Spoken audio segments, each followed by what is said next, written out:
Hola, yo soy Aníbal Paz y vamos a hablar un poquito de movilidad jubilatoria con relación al nuevo decreto 274 que ha sido publicado el día de la fecha en el boletín oficial, y lo hago por invitación de El Dial, así que les agradezco la atención.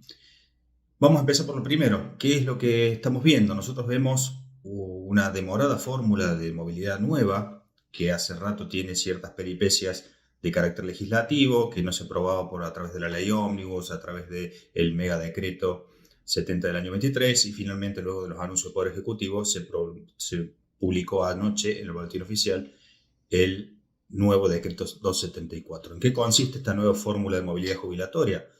Bien, se trasladan a los pasivos los aumentos que arroja el INDEC en su medición del IPC, es decir, el índice de precios al consumidor, en pocas palabras, la inflación. En la primera medición de esta nueva fórmula, se va a pagar un aumento extraordinario, un incremento extraordinario, como dice la norma, que va a ser del 12,5%, se va a pagarlo en el mes de abril, sobre los haberes de marzo, y sobre ese aumento se va a pagar también la primera medición de la nueva movilidad, es decir, sobre el IPC, en este caso de febrero. Porque tenemos que aclarar que el IPC que se toma en cuenta para otorgar la movilidad es la que es previa al mes anterior del otorgamiento de la fórmula. Es decir, pensamos en abril, la última medición es de febrero, por lo tanto se paga 13,2%. En definitiva, en el mes de marzo se abona 12,5% de incremento extraordinario y el 13,2% de inflación. ¿Qué va a pasar en los meses subsiguientes? La norma establece un periodo de transición para cubrir lo que se llama el empalme entre las dos fórmulas de movilidad jubilatoria, es decir, entre la fórmula de la ley 27.609 que se deroga y la nueva fórmula de este decreto 74 que nace a partir del mes de julio. Pero entonces, ¿qué pasa en este periodo de transición? Se establece una serie de aumentos a cuenta que se van a percibir en abril, mayo y junio. Van a ser a cuenta de lo que hubiera correspondido por la ley de movilidad que se deroga, es decir, la ley 27.609 conforme a la fórmula anterior.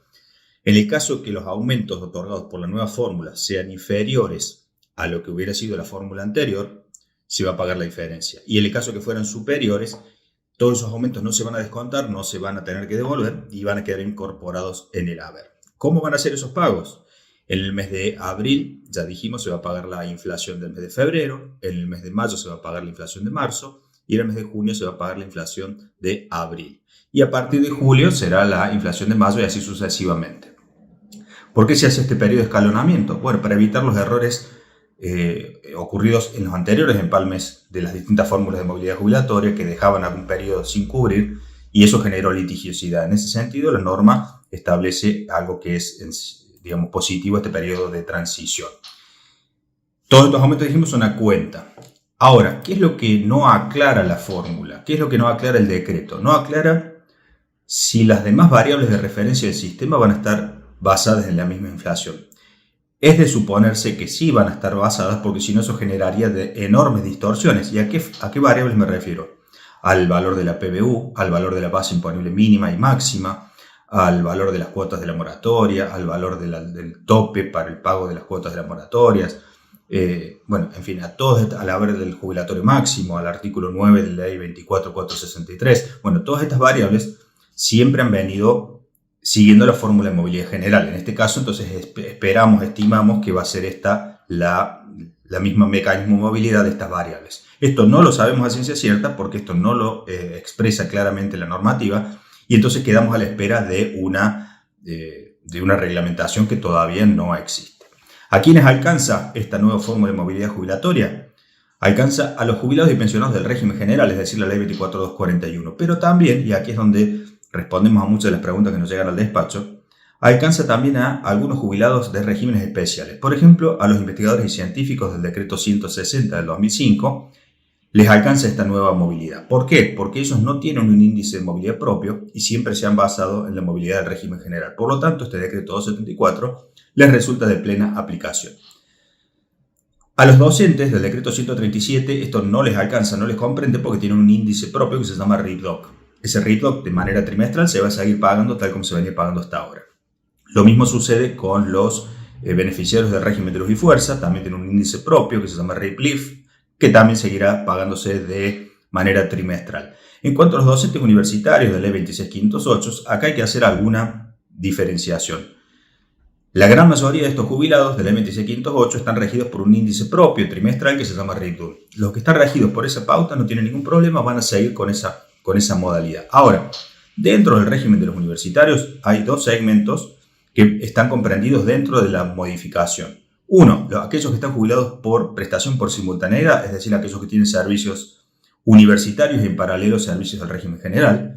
Y los que tienen una prestación de haber conjunto entre el régimen de investigadores y científicos y el régimen universitario, en los cuales el haber parcial mayor sea el del régimen de investigadores. En esos casos también va a estar regido entonces por esta norma que yo les acabo de comentar. Rápidamente, algunas cuestiones a considerar. El tema del bono, el bono de suplemento, el bono de refuerzo al haber mínimo que se anunció hace algunos días atrás, decreto 268.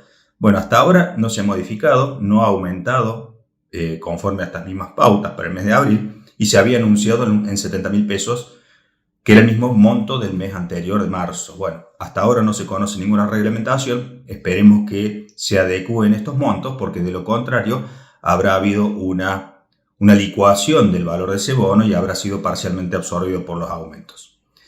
Otra cuestión a considerar es que el cambio de fórmula era necesario. Claramente la fórmula que teníamos primero con los decretos del año 2020 y luego la fórmula del 2021, de la ley 27609, había conducido a una pendiente de decadencia muy pronunciada a todo el sector pasivo, y en los últimos años se ha notado muchísimo la pérdida de poder adquisitivo. Entonces era necesario hacerlo, cambiar esta fórmula. ¿Qué es lo que nosotros consideramos que es en contra o que es una deuda o algo pendiente? Bueno, por empezar, la actualización de las remuneraciones para la determinación del haber inicial. Nosotros sabemos que los jubilados del régimen general tienen su jubilación, su primera haber, en base al promedio de las remuneraciones actualizadas de los últimos 10 años. Pero si esas actualizaciones de los últimos 10 años las hacemos conforme a RIPTE, tal como se venía haciendo, y no conforme a inflación, ahí vamos a encontrar también una distorsión muy importante que se puede ir acentuando con el tiempo y claramente puede concluir en litigiosidad. Bueno, con esto es un primer resumen, un primer acercamiento a esta norma que es muy novedosa el día de hoy, y seguramente con el correr de los días y a medida que vayamos conociendo la reglamentación podremos tener mayores precisiones. Sin más, me despido, los saludo y muchas gracias por su atención.